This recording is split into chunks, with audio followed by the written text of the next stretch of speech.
Mary, have you seen all this, like the Disneyland, the measles outbreak? I mean, it's just scary that there's been so many cases from a small period of time. Well, when you have large groups of people like that, you're going to, reinfecting people, and that is the perfect kind of petri dish to create these kinds of issues. Well, Dr. Michelle Meyer is here to tell us about the psychology of those who choose to vaccinate and those who don't. And it's just, I can't imagine that so many cases, because it is, you think sometimes when you're out and about, maybe in enclosed places, preschools and things like that, but in a widespread area, how did it spread so quickly? Absolutely. The interesting is that it is a parent's choice to choose to vaccinate or not vaccinate, but I think as parents, we really need to be mindful of putting our children out into the community, putting them at risk, putting ourselves at risk, and other people at risk. Well, so we have more people immigrating who are Absolutely. not immunized, and so now they're bringing whatever well, it's not from even, their countries that's too. really not. Well, we didn't have the exposure like we did before, so Yes. with new people coming, we really are more vulnerable. With new people coming and our decision not to vaccinate, it's really Correct. a combination of it. Right.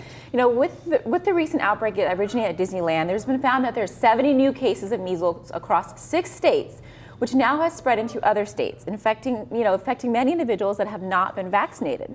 The new outbreak has caused increased alarm, really to the point where it's been recommended that individuals that have not been vaccinated should not go to places like Disneyland. According to the CDC, we have an estimated 644 cases across 27 states, the majority of whom were identified as being unvaccinated at the time they were exposed. This is really an unfortunate reminder of the once believed myth that there was an association between vaccinations and autism spectrum disorder. As a result of this specific research, we have a lot of parents, understandably, that did not vaccinate their children due to this fear.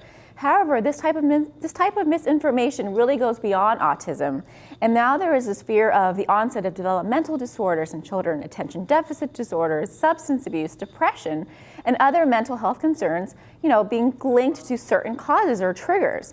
These countless theories, talk about diagnosis, and they talk about genetic, environmental, or even diet. But unfortunately, we have to really be mindful that we can't always say that X causes Y. And so, we really want to do our research and understand, what are some of these different what are the different research outcomes that have come into play.